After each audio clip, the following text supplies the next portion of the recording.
बिस्मिल्लाहिर्रहमानिर्रहीम। अस्सलामु अलैकुम। Welcome back students. So we are going to start again the category of non-current assets, and in non-current assets we have discussed furniture and fixture. Okay, so the turn is equipment. Okay, equipment जो है उसे थोड़ा सा explain कर दूं कि पहले equipment है क्या। देखें, land, building, machinery, furniture and fixture, all these words are very much familiar in our common life. सही है, हमें इन सब के बारे में आइडिया, इक्विपमेंट के बारे में आइडिया है वैसे कुछ। Would you like to share something related to equipment? Do you use this word in your daily life?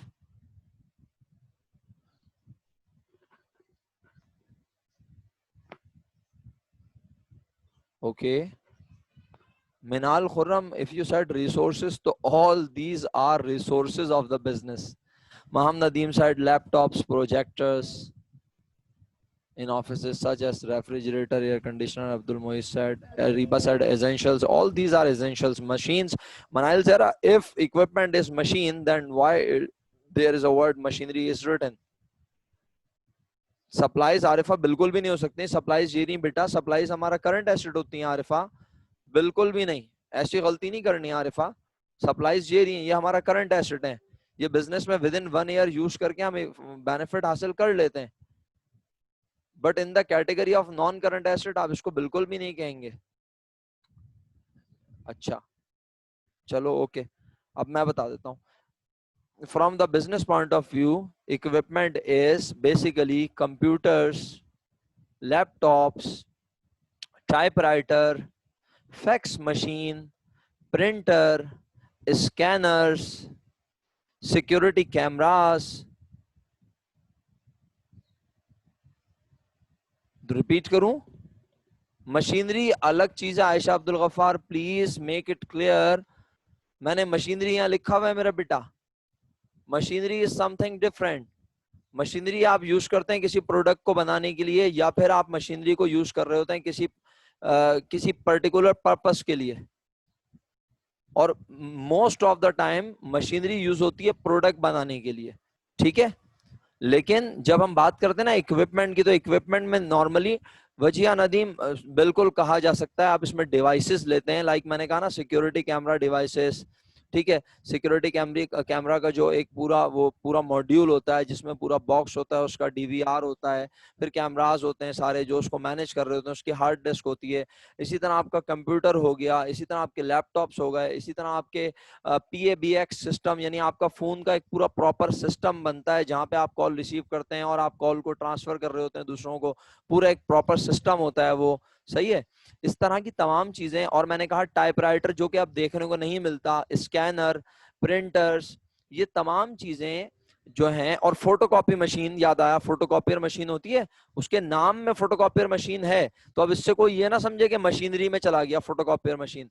Photocopier machine भी जो है वो हमारा स्कैनिंग मशीन हो गई। ये सब जो है हमारे इक्विपमेंट की कैटेगरी में आते हैं। यस, और and all these are called devices. Wajiya Nadeem, ठीक है। माइक्रोफोन जो होता है ना मिनाल, वो बहुत छोटी अमाउंट का होता है जनरली, तो हम उसको मटेरियलिटी प्रिंसिपल के तहत खर्चा कह देते हैं इमीडिएटली, या फिर हम उसे सप्लाईज में ले जाते हैं। वो आमतौर पे विद इन 1 ईयर हम उसको यूज कर लेते हैं और हम उसे खर्चा बनाते हैं। जी बिल्कुल, ये तलाल बिन आमिर साहब, एयर कंडीशनर जो है हमारा, वो इलेक्ट्रिकल अप्लायंसेस में आता है। वो हमने यहाँ लिखा हुआ नहीं है, इलेक्ट्रिकल अप्लायंसेस, ठीक है। तलाल बिन आमिर साहब, प्रैक्टिकल लाइफ में एयर कंडीशनर को हम इलेक्ट्रिकल अप्लायंसेस में लेते हैं। हम ना आरिफ, क्या चीज दोनों में नहीं आ सकती? पूरी बात तो लिखे मेरा बेटा, मुझे क्या पता मैंने कहा क्या बोला है। इतने सारे लोगों से एट अ टाइम बात हो रही होती है, अपने क्वेश्चन को प्रॉपरली प्लेस किया करें।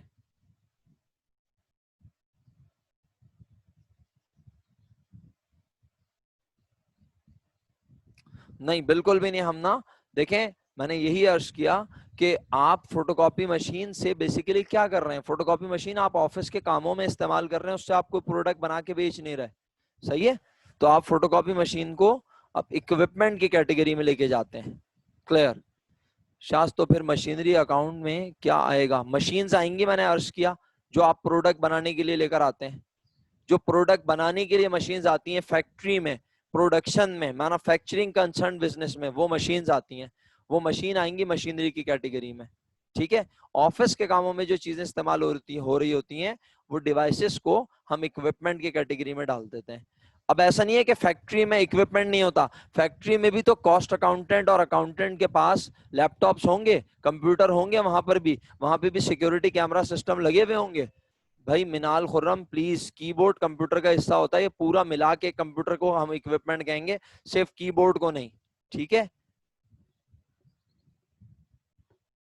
Abdul Moiz said, sir, we change this product after a time limit, so how are they fixed?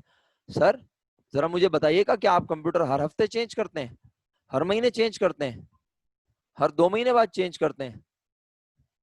माजरत के साथ इतना मम्मी डैडी तो कोई भी नहीं होता भाई, क्या ख्याल है? आमतौर पे आप एक लैपटॉप खरीदते हैं, अगर जदीद लैपटॉप वक्त के लिहाज से, इस वक्त के लिहाज से, तो आप कम से कम उसको 2-3 इयर्स तो नॉर्मल यूज करते हैं। और मैं तो किसी इंसान के लिहाज से यहाँ बात ही नहीं करता, मैं एक बिजनेस के पॉइंट ऑफ व्यू से बात कर रहा हूँ। And when I am talking about in the point of view of business, तो मैं कहता हूँ कि बिजनेस जब कोई चीज खरीदेगा, ठीक है, तो बिजनेस तो यही अप्रोच रखेगा ना कि हम उसको इस्तेमाल करेंगे 3, 4, 5, 6, 7, 8 साल, जब तक कि वो बेनिफिशियल है हमारे बिजनेस के लिए, जब तक कि वो ऑब्सलीट ना हो जाए, जब तक कि वो ओल्ड डेटेड ना हो जाए, जब तक कि वो टेक्नोलॉजी के हवाले से बहुत पीछे ना चली जाए, तब तक हम उसे यूज करेंगे। यस एग्जैक्टली ज़हरा, बिल्कुल सही, ऑप्टिमम यूटिलाइजेशन होनी चाहिए ना चीजों की। जब हमें लगेगा कि ये मशीनरी से अब हमारे वर्कर्स जो हैं उनको देर लगती है काम होने में, प्रोडक्ट बनने में टाइम लगता है, देर होती है, इससे हमारे प्रोडक्ट वर्कर्स की प्रोडक्टिविटी पे फर्क पड़ रहा है, डेफिनेटली फिर हम उन्हें चेंज करेंगे। क्या ख्याल है?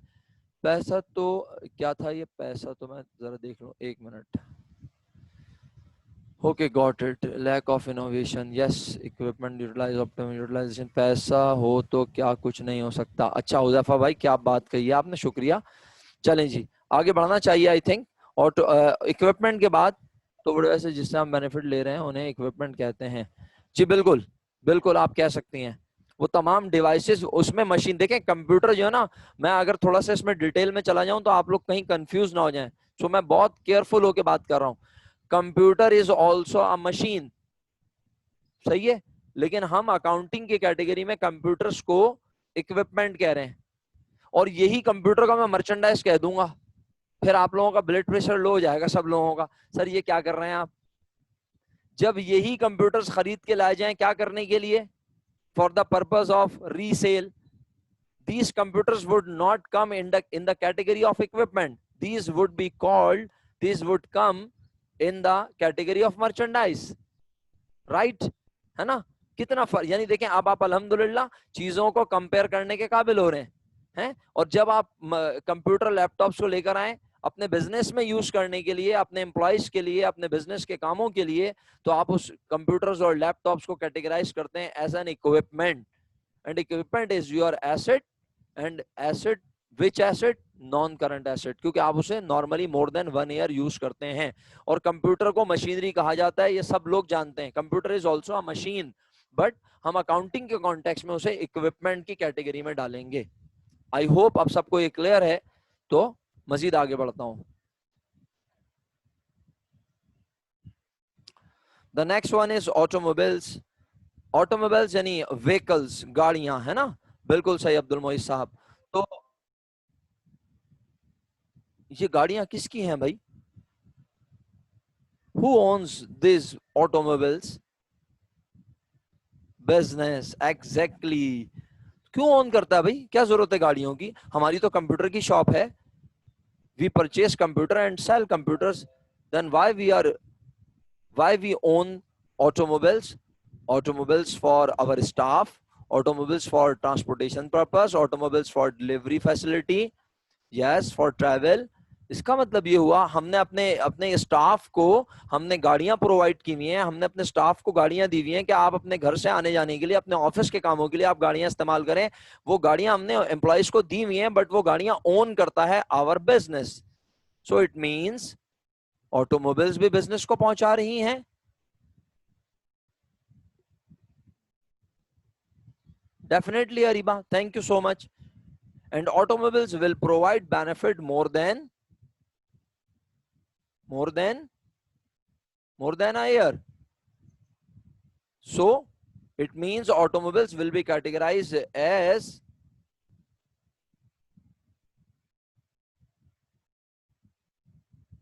which asset? Non-current asset. Okay, thank you so much. Okay, my dear students, there are few name of accounts mentioned which we will study in second year. Sir फिर लिखने की जरूरत ही क्या थी इन्हें जब ये पढ़ने नहीं है। बात यह है कि आप जब इंशाल्लाह सेकंड ईयर में पढ़ रहे होंगे तो आपके पास अगर ये फॉर्मेट है, अगर आपके पास ये फाइल है, तो आपको जब ये चीजें पढ़ाई जाएंगी, रिकॉल करवाई जाएंगी, टीचर मैं हूं, जो भी हो, नॉर्मली मैं ही पढ़ाता हूँ सेकंड ईयर AKUE भी, बट जो भी टीचर होता है आपको कम से कम ये चीजें आपके पास मौजूद होती हैं। तो आपको जब टीचर इनको रिकॉल करवाता है, बताता है, फर्स्ट टाइम इंट्रोड्यूस करवाता है कि what is preliminary expense, what is goodwill, patents, तो फिर वो आप अपने फॉर्मेट में देखकर कहते हैं हाँ ये हमने हमारे पास लिखा हुआ है। तो आप उसको लिखते नहीं है, आपको चीजें याद आती हैं कि हाँ हमने सर ने कुछ चीजें छुड़वाई थी हमें, तो हम इन चीजों को छोड़ रहे हैं, ठीक है। और इसमें एक वर्ड है, इसको थोड़ा सा आइडिया दे देता हूं मैं। ये वर्ड हम नॉलेज के लिए, यानी हमें पता होना चाहिए, यूं समझ लें, इसको हम कलर चेंज कर देते हैं। We should know about this word and what is it, it's goodwill. अच्छा एक बात बताएं, अबीर, अबीर हैं? बिल्कुल हैं अबीर साहब। अबीर इतनी खामोशी, आज एक भी रिप्लाई नहीं किया आपने। Abeer are you there? जी सर। आज एक भी रिप्लाई नहीं किया, या मुझे नजर नहीं आया आपका रिप्लाई? सर मैं चैट में कर रहा हूँ। अच्छा जरा एक मिनट कुछ करता हूँ मैं। लिखिएगा, हो सकता है कि आपके मैसेजेस ना आ रहे हो, जरा कुछ लिखिएगा प्लीज, यस लिख के भेजें मुझे प्लीज। ओके, हाँ आ गया, इसका मतलब है मैसेजेस तो आपके आ रहे हैं, बट शायद हो सकता है कि मेरी नजर से ना गुजरा हो। मैंने मैंने मैंने इक्विपमेंट वगैरह बताया था आपको, अच्छा एग्जांपल दी अच्छा, थी। Okay okay, thank you so much. अच्छा अबीर एक बात बताएं, अभी अनम्यूट ही रखें बेटा अपने आप को। Do you have any idea about the type of non current assets? Yes sir. Type of non current, type of assets नहीं, type of non current assets. Type of non current assets, yes, they may be like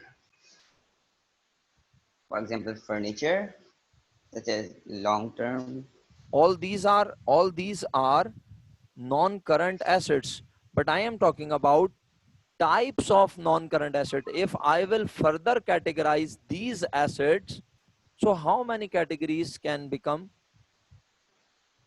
it's upon their usages, Okay, so the time okay off. Aqsa, thank you. याद करो अभी, याद आ जाएगा इंशाल्लाह आपको। अच्छा accounting तो पढ़ी है ना अभी? जी सर। अच्छा, टेंजिबल का वर्ड याद है? जी जी जी जी सर, जी सर। तो याद आ गया जी सर, जी sir. Tangible. Tangible and intangible. Very good, thank you so much. One line में डिफाइन कर दो दोनों को, उसके बाद म्यूट कर लेना mic. Thank you so much.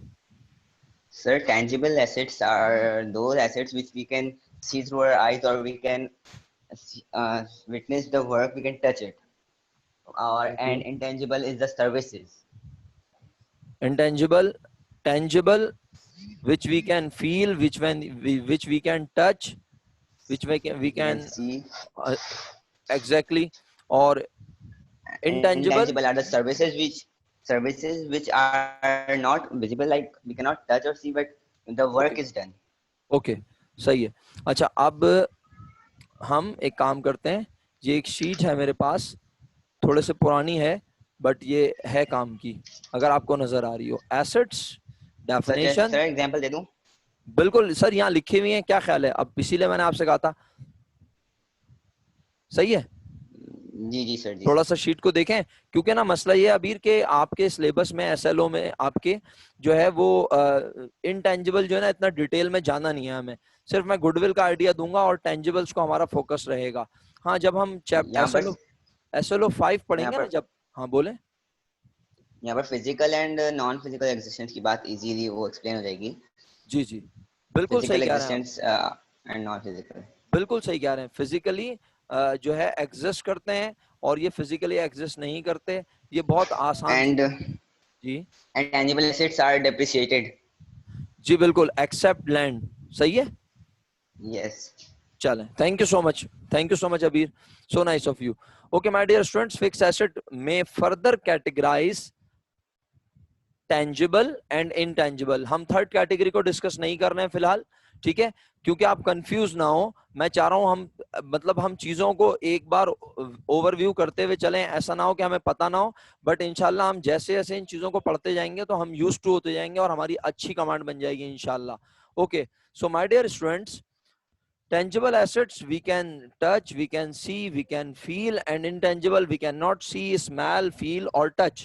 Okay, land and building, plant and machinery, fixture and fittings, motor vehicles, and intangible assets क्या है? इसमें हम सिर्फ गुडविल की बात करेंगे। ओके, तो मैं वापस अपनी शीट पर आता हूं प्यारे बच्चों। गुडविल जो है, Aqsa, Aqsa please unmute your mic. Yes, sir. Aksa, do you have idea that what is goodwill? Um, not really. Okay. It arises, I think, when a buyer acquires an existing business. It is also intangible. Okay. चलें ठीक है, आपने वैसे बहुत अच्छा बता दिया जितना भी बताया। इसीलिए ना हम इसको गुडविल को थोड़ा सा जरा इसीलिए कलर भी कर दिया इसको और साइड में रखा है कि बेसिकली गुडविल जो है वो एक रेप्यूटेशन है, एक बिजनेस का एक अच्छा नाम जो मार्केट में एग्जिस्ट करता है और वो अच्छा नाम बिजनेस को भी पहुंचाता है।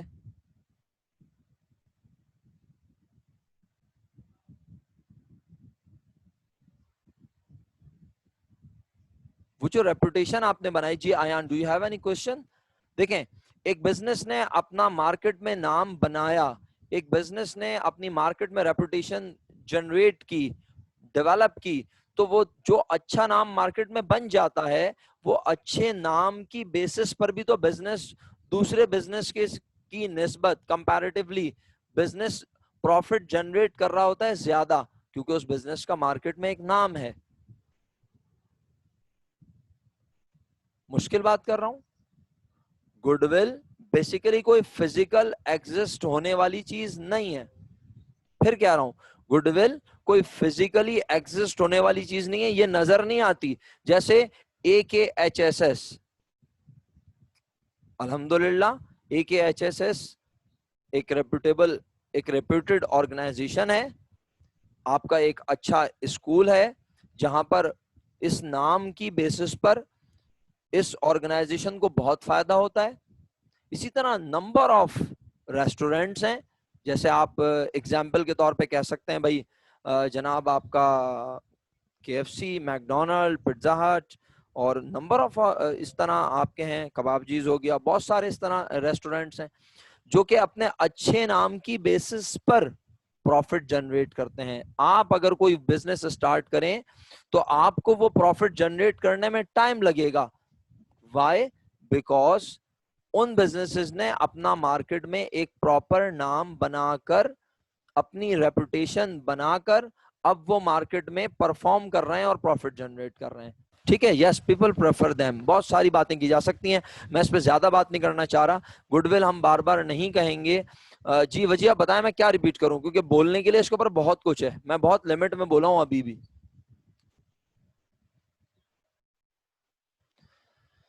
देखिए मैं बहुत सिंपल वर्ड्स में कह रहा हूं, तलाल बिन आमिर साहब आप लोग जो बातें कर रहे हैं तो प्योर, अक्सा ने भी जो बताई डेफिनेशन, तलाल बिन आमिर साहब भी जो बता रहे हैं, बिल्कुल प्योरली ये डेफिनेशन आप लोग बात कर रहे हैं एक अकाउंटिंग के बैकग्राउंड रखने की हैसियत से। ठीक है सर, वो बल्क में भी लेते हैं तो इसलिए कॉस्ट भी कम आती है। जी Sheeja, do you have any question? जी बिल्कुल अक्सा, मुझे बिल्कुल एतराज नहीं है। जब आपने उस वक्त मुझे लिमिटेड, तो आपका माइक अनम्यूट हुआ है मैडम जी। अक्सा, मैंने आपके उस वक्त भी जवाब से बिल्कुल कोई एतराज नहीं किया और मैंने कहा आपने बहुत अच्छा जवाब दिया है, क्योंकि आपको आइडिया था इस चीज का। अब आप यहाँ मुझे लिख के भेज रहे हो, तो ये जो डेफिनेशन आप दे रहे हो ना, अगर मैंने ये डेफिनेशन इन बच्चों को अभी बताई जिनका साइंस बैकग्राउंड है, बहुत परेशान हो जाएंगे वो। मैं अभी उनसे ये डेफिनेशन जानबूझकर डेलिबरेटली शेयर नहीं कर रहा। So, in my opinion, what is goodwill?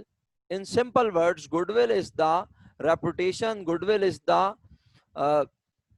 आसान लफ्जों में कहेंगे कि गुडविल जो है अच्छा नाम, गुडविल अच्छा नाम, वो अच्छा नाम भी बिजनेस को पहुंचाता है फायदा। आप बिल्कुल सही कह रहे हैं। जिन जिन लोगों का अकाउंटिंग का बैकग्राउंड है, मैं उनके लिहाज से भी एक लाइन कह देता हूं, वरना वो बोलेंगे सर तो बिल्कुल ही डिफरेंट बात बता रहे हैं ना। Yes exactly Arfa Ali, good image, वो गुड इमेज भी बिजनेस को फायदा देता है।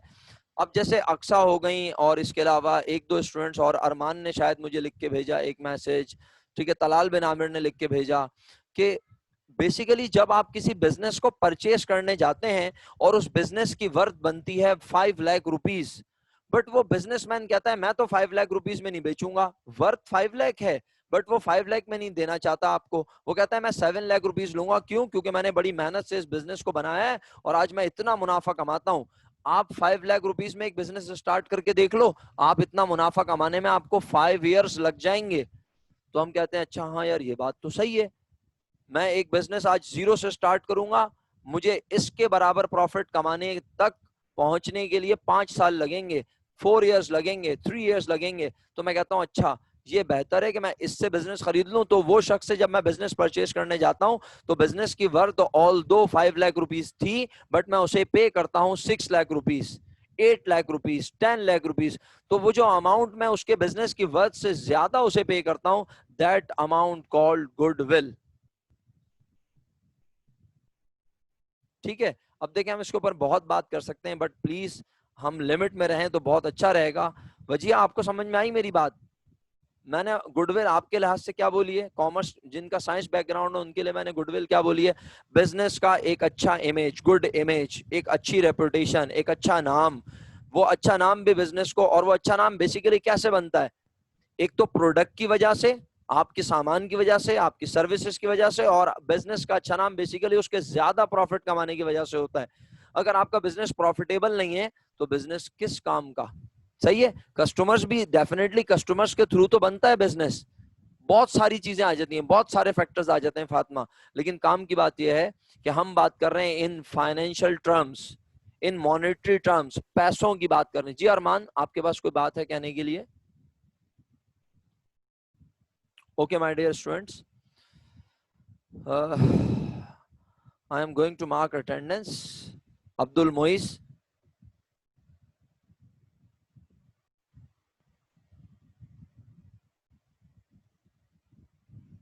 Abdul Mois, are you there? Abiha Abir. Abir Naeem. Ali Muhammad. Aksa Khwaja. Ariba. Arifa Ali. Arman. Ayan Ali. Aisha Abdul Ghaffar. Falak Vikar. Fatma Zahra. Hamna Arif. Huzaifa Adnan. Ilyan. Junaid Naeem. Kareem. Maham Nadeem. महक आदिल, महानूर खान, मायरा नसीम खान, मनाहिल जहरा, मिनाल खुर्रम, मोहम्मद शहीर, मोहम्मद शुएब, मोहम्मद मशहूद, मोहम्मद रोहान, मोहम्मद तहा नदीम, नूरुलैन, राविया हुमैर, रिजा अली, साहिल, summer, Shaz, Sheeza Azhar, Syed Abdullah Shahid.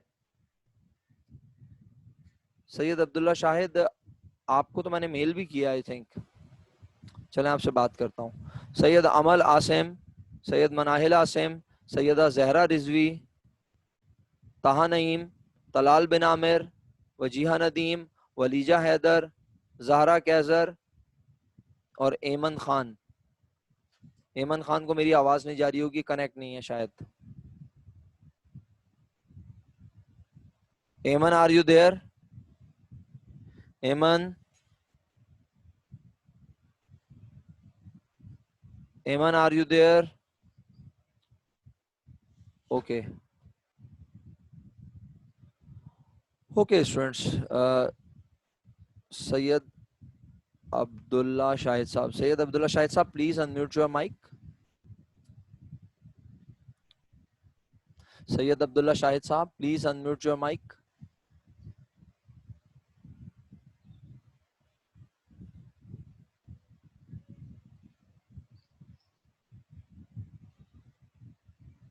जी आप मुझे सैयद अब्दुल्ला, आप मेरी classes regular ले रहे हैं?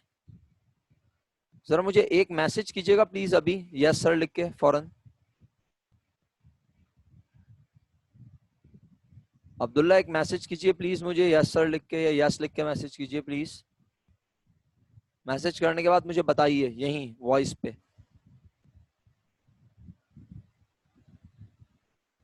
जी अब्दुल्ला।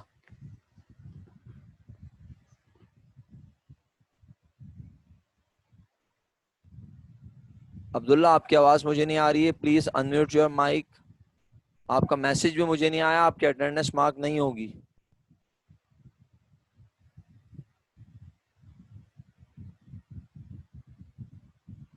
सैयद अब्दुल्ला शाहिद साहब,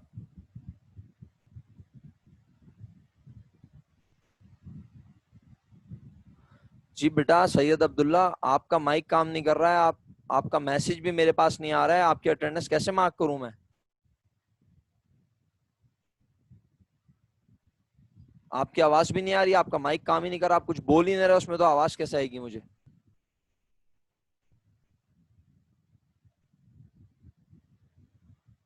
आपकी अटेंडेंस लास्ट वीक, पूरे पूरे वीक आप एब्सेंट रहे हैं मेरे मेरे ख्याल के मुताबिक।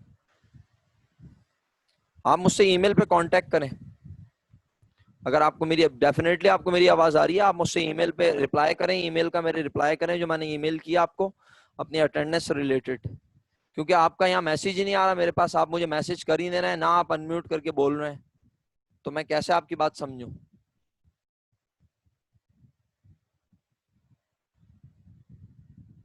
ओके, म्यूट कर लें अपना माइक।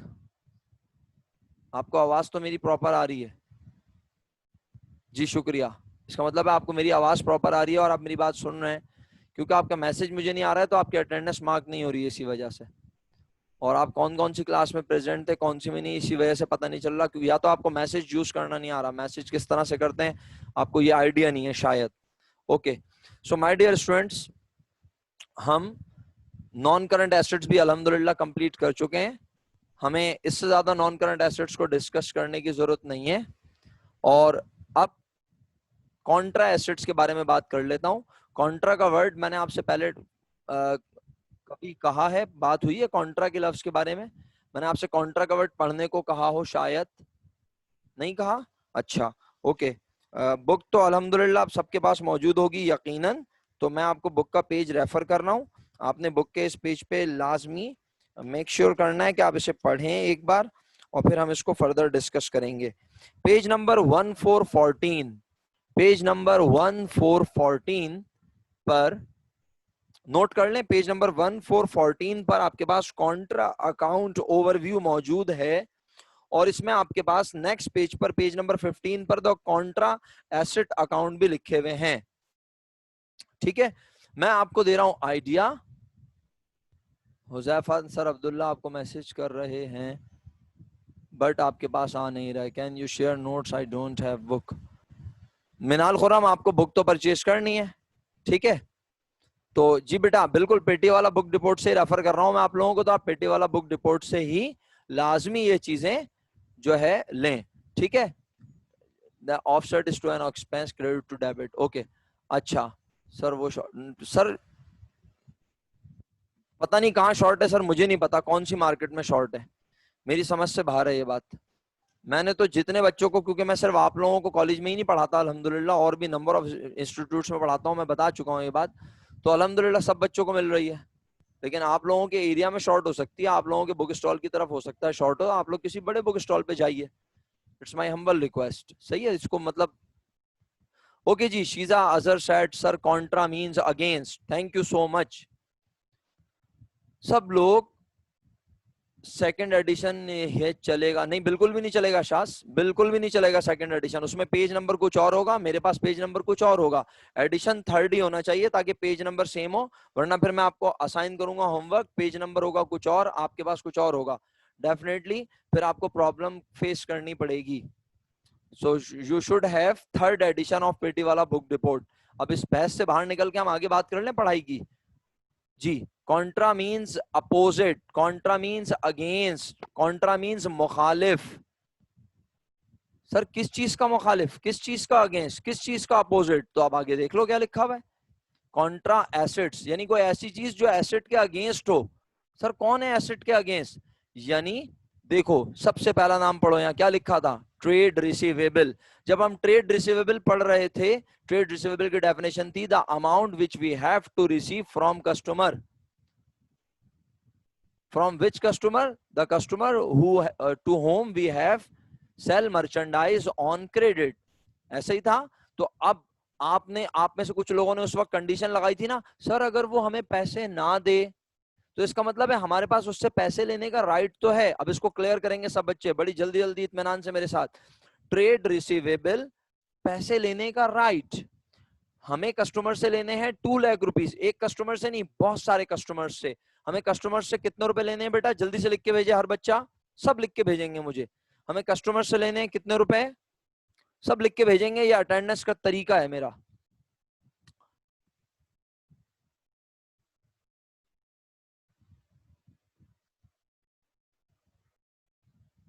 हुजैफा उनको कह दीजिएगा आप, सैयद अब्दुल्ला शाहिद साहब को, कि वो मुझसे फिर राब्ता करें ईमेल के जरिए। अच्छा जी, सबने मैसेज कर दिया, शुक्रिया।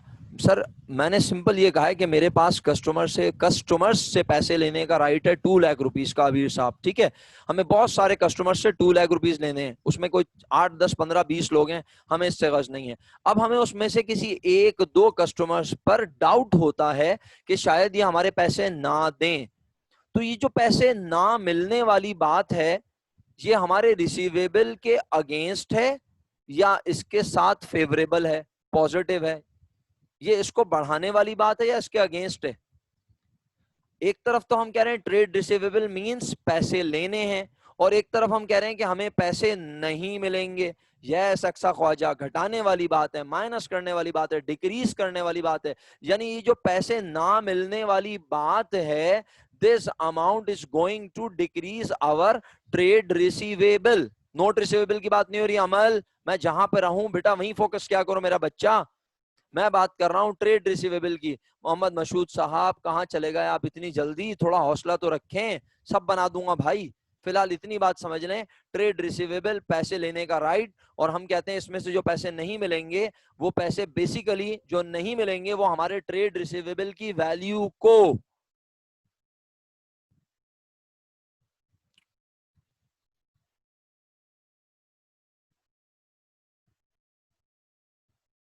शुक्रिया शुक्रिया। जब आप मेरे सेंटेंस को कंप्लीट करते हैं ना, तो मुझे लगता है कि मेरे साथ कुछ लोग पढ़ रहे हैं क्लास में, वो मेरे ट्रेड रिसीवेबल को कम करेंगे, डिक्रीज करेंगे। तो इसका मतलब है कोई ऐसी चीज भी है जो इसके अगेंस्ट जाती है, जो मेरे ट्रेड रिसीवेबल को कम करती है, तो मैं उसको कहता हूं कॉन्ट्रा एसेट। और उस अकाउंट का नाम है जो मेरे ट्रेड रिसीवेबल की वैल्यू को कम करता है, उसका नाम है अलाउंसेस फॉर बैड डेट्स। ठीक है, अभी एक्सपेंसेस पे ना जाएं तो शुक्रिया।